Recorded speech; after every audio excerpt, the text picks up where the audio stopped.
Hello, the channel. Welcome back, everyone. I've got a big midweek coming up, EPL action, lots of other leagues coming back after some cup games as well. So lots to go at. Hope you've all had a really good weekend. Personally, find it's quite a tough one. Few leagues on cup duties and pretty hard to call fixtures after the European efforts as well. But we've got plenty to go at midweek. So we're going to start with the build up in terms of team fixtures, etc. We'll break it down into the divisions, which are open again, which is good, and then we'll move on to selecting some teams as always. So first and foremost, in terms of the quick overview of things, EPL is obviously the main league that's open midweek, but we do have Ajax, PSV, etc. coming back as well. So pretty interesting and challenger if you've got those players. Maybe not so interesting if you've got some American-based players and fed up looking at PSV. So we've got this sorted to expected team goals. Again, this spreadsheet is from Igal at Sorare Probabilities. Igal is a very helpful guy as well. He's got Twitter page, etc. If you would like to have a trial in terms of using the sheet and getting the information, then you can message him or let me know and I can pass you on the link and he'll give you a free trial of the sheet. So in terms of fixtures here, we've got Al Hilal. I think they got hammered in the last game, which was a bit of a surprise to be honest. But anyone who has guys there who are fit, Neymar's not, guys like your Malcolms, etc. That's pretty interesting for the All-Star or the Caps. Got Manchester United against Sheffield United. Again, no huge surprise there, although wouldn't really trust them to keep a clean sheet given they lost the against Coventry, but 2.64 expected team goals. Ajax Rotterdam, PSV 20, pretty good fixture there as well, and reasonably high clean sheet percentage as well. We've got Paris Saint-Germain returning again, made a few changes and still beat Lyon pretty comfortably. Club always ready, won't have any licensed players, don't think. Manchester City back, so be interested. Pep Roulette creeping in again, went pretty strong in the cup game against Chelsea. I thought Chelsea were pretty unlucky actually. I suppose depends whether you view Nicholas Jackson as not being able to score as unlucky, but they created chances and they played, I think, pretty well too.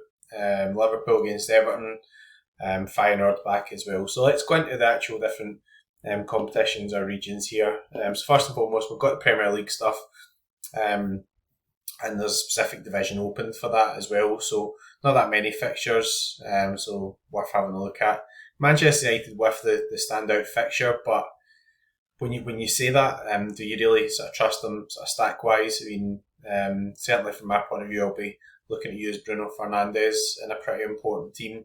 Again, Manchester City, 2.23 expected team goals. Just hard to get the team right. I mean, you would imagine some of the rotation might calm a little bit after being out of Europe, but Pep always changes some players, so it's pretty hard to call. Arsenal against Chelsea, again, a real interesting one. Arsenal looked as if they were back pretty solid the weekend. Good result. 1-0 as well, I think, from memory. Chelsea are more than capable of scoring though, so that reflects in the 36% clean sheet percentage. Liverpool against Everton, I'll be looking at that sort of fixture in terms of the cards, etc. I've got myself. Newcastle there against Crystal Palace, so I think it's going to be a tough one for Newcastle, and Crystal Palace playing very well at the moment. These stats here are the Newcastle stats, and as you come down, these are the Crystal Palace stats, and we've got Bournemouth against Wolves as well. So kind of interesting that. In terms of expanding it to champion, so we do have more games than that. We've got Monaco playing, we have Paris Saint-Germain playing, as I was discussing. We've got Marseille playing as well. So if I were to expect team goals, we'll have a wee look at the expected clean sheet probabilities as well. Manchester United is still pretty high up there, but under 50% is not really that good for expected clean sheets. So I do think that there is a potential that champion and the EPL comps could be quite fun and quite open. Not a lot of fixtures on, so if you get it right, then hopefully midweek that'll be pretty good for you. Challenger wise, so we'll go back to expect team goals, and then we'll have a look at the clean sheet statistics. So Ajax, I've not found that reliable this season. I mean, Excelsior are not too bad as well, so it could be a high scoring game. Bear that in mind. PSV, you would imagine, should beat Heerenveen. No offence to them, but PSV are absolutely awesome. Really high percentage of the sort of stars in Challenger are playing it. PSV, at some point, will they take their foot off the gas? Who knows? You know, they're sort of hosing up in terms of the league. 20 with a real good fixture in terms of team goals and 54% clean sheet percentage. Feyenoord, reasonable fixture. Will go ahead Eagles or no mugs as well. Leicester against Southampton, pretty interesting ones. Southampton lost Bazunu and Stuart Armstrong as well. Some would argue that Bazunu been out maybe an advantage, but I mean, I think he's done okay this season. Bit of a shame, young player, so you don't want to see that. Club Brugge, Ghent, and Anderlecht, etc. there as well. Then we've got the reverse fixtures. In terms of clean sheet percentages here, so 20 will appear at the top, and then everything else under 50. Ajax, PSV, bit of a surprise for PSV, but you know, they're well capable of putting in some good AA stuff as well. Then into Contender, we've got Salzburg playing again.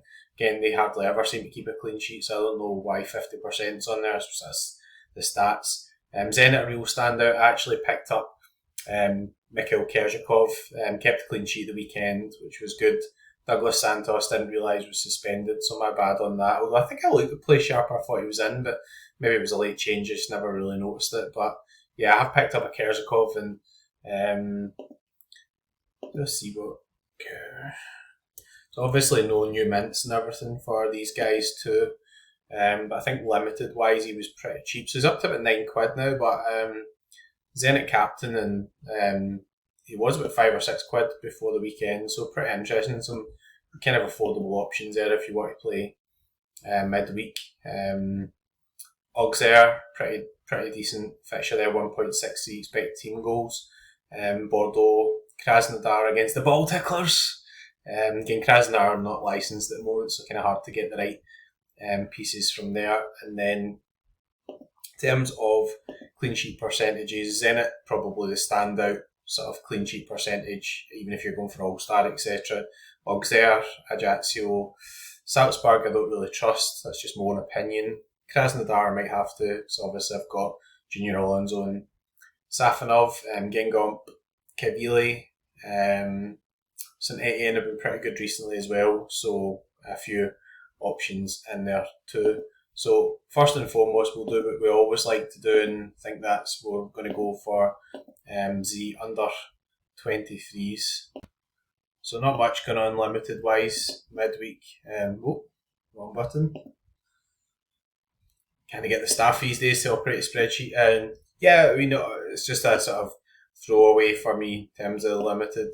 Guttelbauer's been confirmed, I think, as going to be starting this game, so that's interesting, and obviously we'll remember that. Done the same thing again.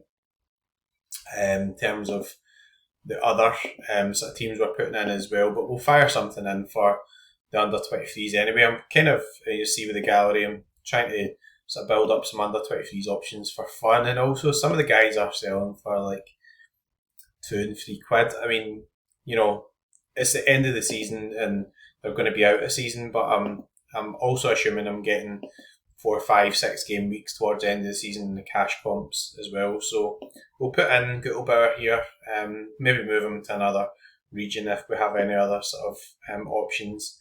Ilya Zabarny, Uka's been playing pretty well recently actually, but I think he came off injured. And then we'll just pick this quickly.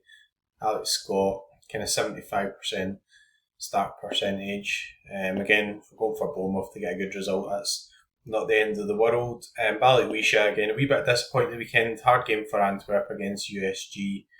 Ondrejka started and then he came off. I think Big George drew a goal from the bench as well. We'll go for Balikwisha as a captain. Not a strong lineup at all, but as I said about the under 23s, these guys are quite cheap at the moment, etc. And it's just one of those things. What do you want to build your gallery towards? Sometimes I'll pick up 2 or 3 at a time just to get that extra 1%, and hopefully by next season they'll be up to 4 or 5%, and we'll just play for fun. So looking at the rare version, again, only one entry into these competitions just now, but that will expand in August to 3 entries. So it's good to have Gutenberg available. As you can see, I've been a fan of his for a while. So in terms of expected performances, Toby Lyson's a really interesting one actually. So highest projected score of 58. Majeki there as well, though Majeki will be a useful one for either champion or in season. Martin van der Voort, who never gets a clean sheet when I use him.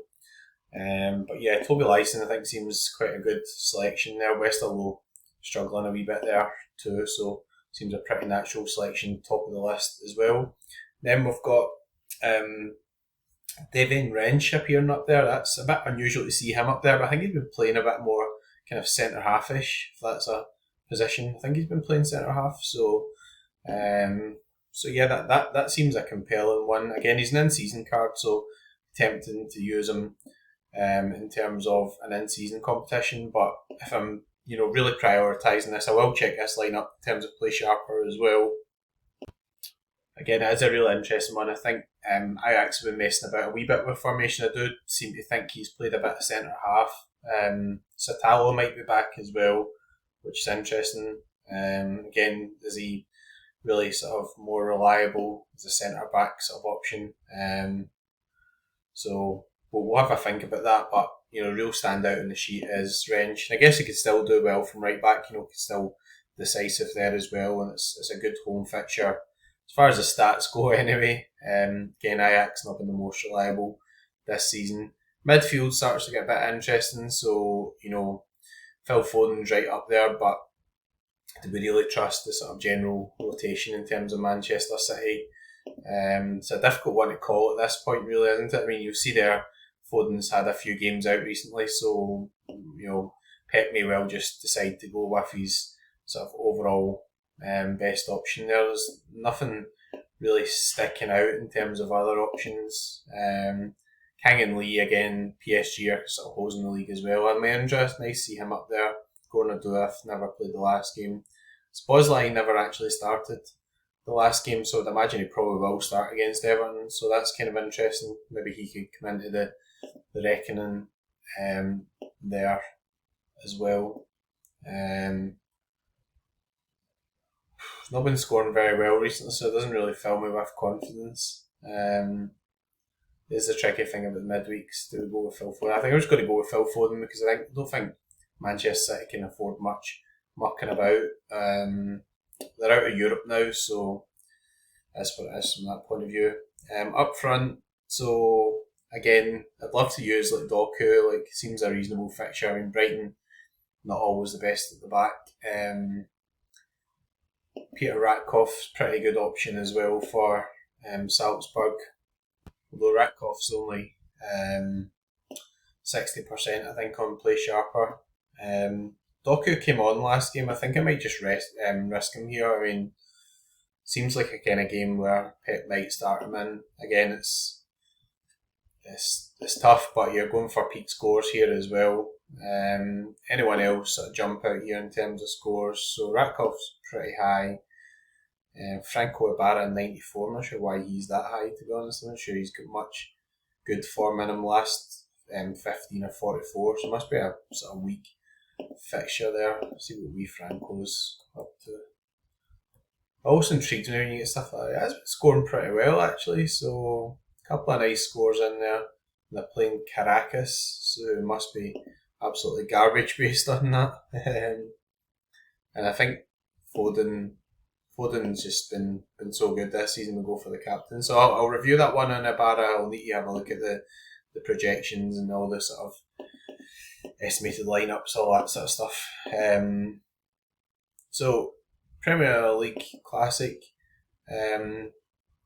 Again, fixtures wise, this is a kind of interesting one. So this is one of the bits feedback wise I kind of start to struggle with a wee bit in terms of the overall information on the site. Like, it'd really be good here if one of these teams projected to be relegated or whatever, you just had some indication there, Even if you had like Division 2 and you had a green arrow or a downward red arrow in terms of what projections is. So you have to go back here and sort of flick between game weeks and see if you've entered and all that type of stuff. So you see how the chumps are estimated to go up and the other rare ones are kind of supposedly where they were before. So no top entries here, which is a shame. We do have an in-season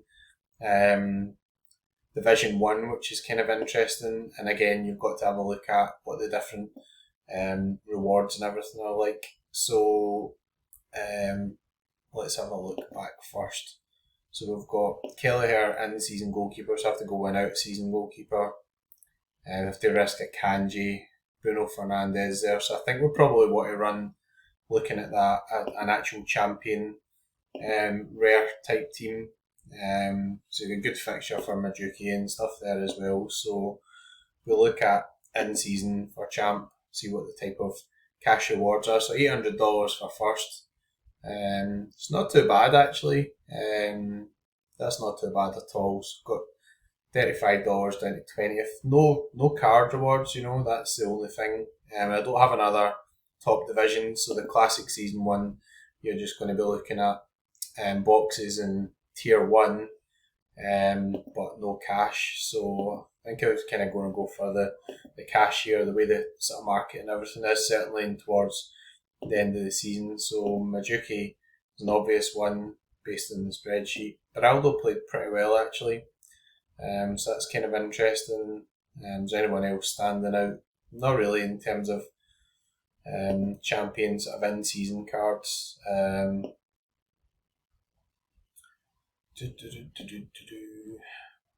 Yeah, Kanji's been playing all the games. Is he going to start? Might have to just risk him. Might have to. Bruno Fernandes. Just a shame to have a risk in with a Bruno Fernandes team like that fixture. Just an obvious sort of captain material and stuff there. Up front, could end up interfering with the old stack for Liverpool as well for the others. Just talking rubbish now. Yeah, Phil Foden. So I think Phil Foden, in terms of using up the end season, is a pretty obvious one. And then we can go on out of season 1 here, which is quite good. So could go with Alvarez here actually. I might do something under 23s wise with him.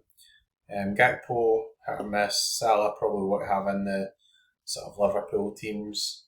Who else have we got available? So in and out of season, Salah, Jota. Guess we don't need Jota and Salah in the same team, so we could take a bit of a risk and go with Jota here. But you'll see this. He's got the goal, took his goal very well in the last game, which was quite interesting. And Bruno Fernandes is going to be El Capitano there. And then in terms of champion, so a classic in-season champion. So you've got 115 rewards in terms of boxes, 24 rewards, and then only top 4 get a tier 2. Then we're up to tier 1, and then EPL classic. We've got a star for first. So I think in terms of Division 2, probably got to just play the EPL one. I think it makes the most sense. So EPL, it's going to be a Liverpool stack, but let's just do the formalities just in case somebody jumps out. Probably not Ederson because he's been rubbish, so I say that he'll probably be in a great score. But then again, Ortega's been playing some games as well, and I think based on what has happened at Liverpool, I think really Alisson's pretty nailed now. After that, I think we'll pick a wee super rare team as well. Virgil van Dijk seems pretty obvious one. We could do something interesting here, and rather than going Szoboszlai, we could sort of go with Odegaard or KDB. I think in terms of having an optimal team, KDB is quite interesting to have in there because obviously he does those high peak scores, and then he's not showing up here, but came off at 80 minutes the weekend. I think Trent having in there now. Am I expecting a clean sheet? I don't know. I mean, I really don't know, but you would imagine that although it'll be a tough sort of derby game, Everton have been a bit poor this season. Salah's not been so good. So I think, captain-wise, it's kind of De Bruyne, or Trent. I think I'll go with Trent. I'm playing 2 Liverpool defenders, so I don't think I really need to worry about having the sort of captain in terms of defender. I think Trent will be up for that game.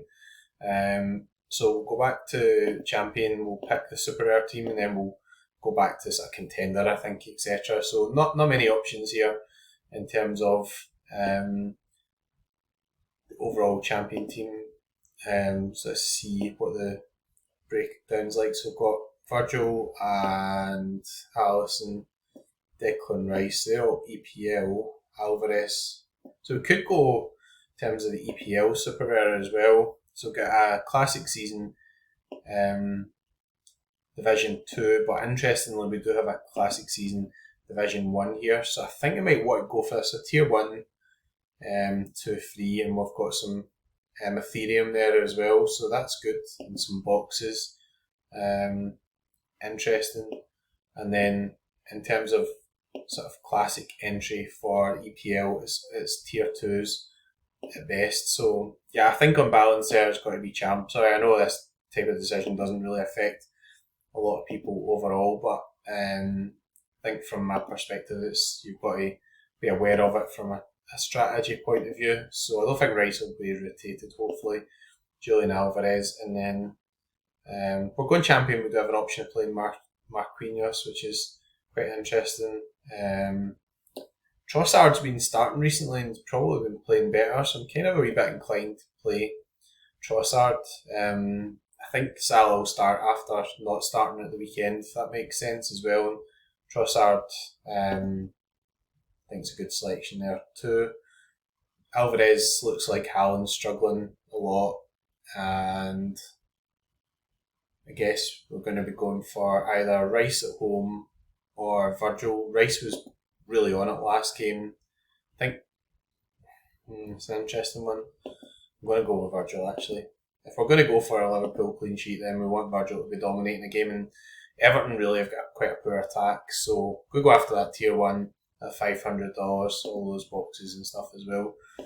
Change of pace before we get things finished up, so let's have a wee look at Contender and see what the story is there. So I have picked up Kershikov, and I'm expecting him to be up here as well, so only an estimated 54, but does have a clean sheet percentage of 57, the high win percentage, so that sort of makes a lot of sense, I think, there. So we do have a classic season 1, so I need to go back again and check this. This is the bit I don't really like about this stuff, but I don't want to sound as if I'm moaning about it all the time. But the classic Contender, so I don't think it actually entered that, which is probably kind of deliberate, right? So do I really want to risk that with Celtic coming up at the weekend and stuff?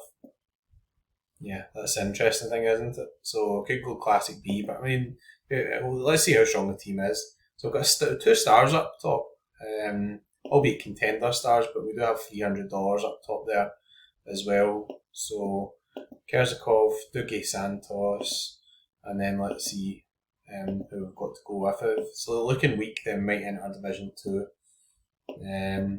Valeri Kazishvili was really good in the last game, so I don't really mind having him in. Played very well, then came off, but did do very well. We've got big Felipe Silva, the Shagger, as I call him. So that's kind of interesting. So I'm thinking that's pretty strong to go with Dougie Santos captain, and then who else are we going to play? Gurnadou's pretty interesting one. Nagadu. Oh, it says Agadu. Nagadu, push pineapple, shake a tree. And Heber never scored at the weekend, which is unlike him. He's on penalties, etc. as well. So we're going for goals or the projected 46. Expect team goals 1.32, probably a bit low, whereas Nagadu stats aren't up yet. So we'll go with Nagadu, he's been pretty solid. And then we'll go for Dougie Santos. Is that strong enough for Division 1? Certainly hope so. I mean, hopefully don't get relegated anyway.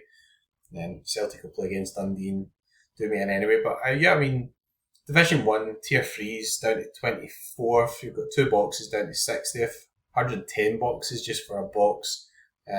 Promotion relegation 50%. Hope that be in the top 50%. You never know, all the stuff that goes on, but there we go. We'll have a quick look and see what we've got limited wise for midweek. I don't know All-Star wise, I've got many strong options. Obviously, I've been picking up some stacks and stuff here, so it looks like it's going to be pretty much Ulsan. So Ulsan are away as well at Yokohama, who have not really been that impressed with this season, to be honest. So probably just be a case of putting them in contender, I would have thought. They are in season, so I've got a check it again. So contender.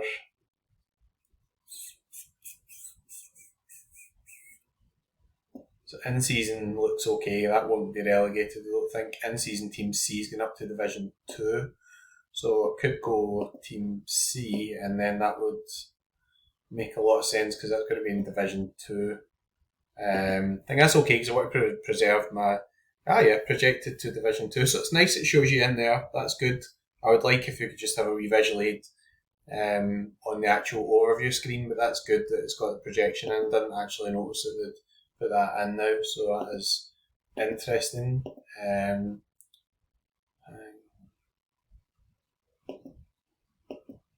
What is that? Is that because it's a continental competition? I figure you can't play them because it's continental competition, so you need to go All-Star Limited, right? Quite confusing all this, isn't it? That's why. Oh well. There's that decision out the windy. Samuel Wu. I don't have Lee Dong-gyung, but I think he's going away. I don't know if he'll miss this game or not. Does look as if he's playing very well, but he should be going away to the army probably just after this game. Xiaomin Q there as well, and I guess probably just go for the old standard stack here. Where's your man Kim Young Won? Xiaomin Q is probably the main goal scorer. Wong Sang Yim I really like. Seo Young Woo highest average, so probably does the highest peak scores. Go for 2 defenders. Standard stack stuff, I suppose, there. So there we go. That's nearly half an hour. Hopefully that gives you some insights for what's happening in terms of midweek. I'll fill out the other teams as well, but picked a few there and looked through the spreadsheet in terms of what's happening for midweek. If anyone needs any information, any queries regarding things like under 23s, available players, goalkeepers, all that type of stuff, then let us know.